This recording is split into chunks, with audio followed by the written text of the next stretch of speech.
전국에 계신 수험생 여러분 안녕하십니까?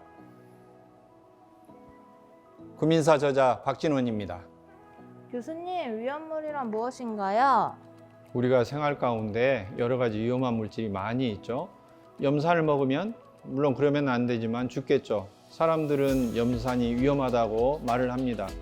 이렇게 말하면 주변에 위험한 게 얼마나 많이 있습니까? 포함마마도 위험했죠. 그러나 자격증에서 말하는 위험물은 이런 뜻이 아니고 한마디로 말하면 화재 위험이 크거나 또는 화재를 유발하는 물질 가운데에서 특별히 대통령령으로 지정된 것만을 말합니다.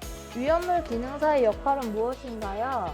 위험물관리법에서 정해놓은 위험한 물질을 일정한 양 이상을 취급, 제조, 저장, 판매하는 경우에는 사고를 예방하기 위해서 반드시 안전관리자가 필요합니다. 이런 경우에 위험물 기능사는 위험물 안전관리를 담당하게 됩니다. 산업 현장에서 꼭 필요한 자격증인가요? 자격증 취득 시 어느 분야에 취업할 수 있을까요?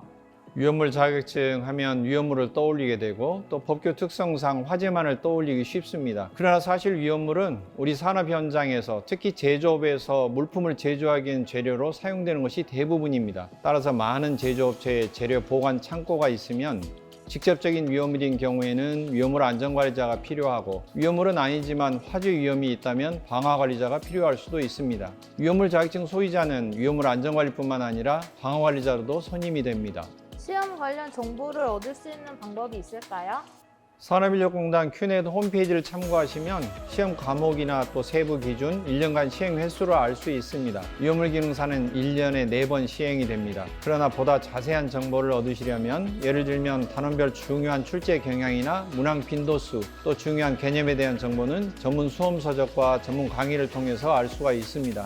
유튜브 고수열강 박쌤 채널을 보시거나 네이버 카페 토치세상을 참고하시면 됩니다. 구민사 책을 조금 더 잘 활용할 수 있는 방법이 있을까요? 위험물 자격 취득에 대한 수험 서적이 시중에 많이 나와 있죠. 그리고 최신 CBT 문제 수록이라고 해서 많이 나옵니다.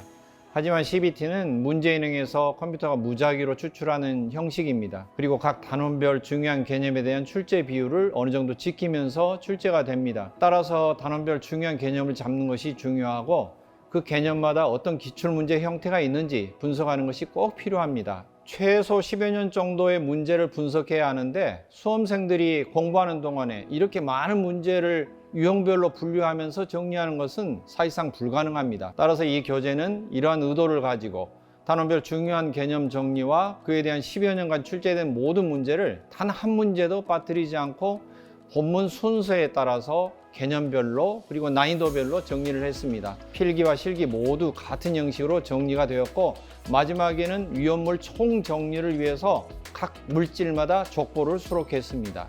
효과적인 공부 방법은 다음과 같습니다. 첫 번째, 위험물에 대한 기본 개념을 먼저 파악합니다. 교재에 단원별로 정의된 것을 활용하시면 좋고요. 두 번째, 단원별로 정의된 문제를 먼저 답을 표시합니다. 그리고 문제와 답을 반복해서 두세 번 정도 읽어봅니다. 물론 이해가 안 되는 부분이 많이 있지만 읽으면 나중에 저절로 답이 먼저 눈에 익숙해집니다. 세 번째로는 시험 보기 일주일 전쯤 위험물 족보를 활용해서 각 물질마다 핵심 사항을 체크합니다. 하지만 제가 권하고 싶은 방법은 위험물 시험 준비를 하는데 2개월 정도 시간이 된다. 그렇다면 반드시 위험물 기초학을 공부하고 나서 위험물 내용을 공부하시면 훨씬 수월합니다. 1차 필기는 물론이고 2차 실기까지 이해가 많이 됩니다. 기초학을 1개월 정도 하시고 나머지 1개월 정도는 위험물 공부를 하시면 좋습니다. 대부분 수험자들이 위험물 화학은 등한시한 채로 읽기도 힘든 위험물 명칭을 외우느라고 고생을 많이 하고 있거든요. 하지만 화학을 공부하시고 위험물을 접하시면 저절로 읽어도 금방금방 이해가 수월하게 될 수가 있습니다. 끝으로 여러분의 합격을 응원합니다.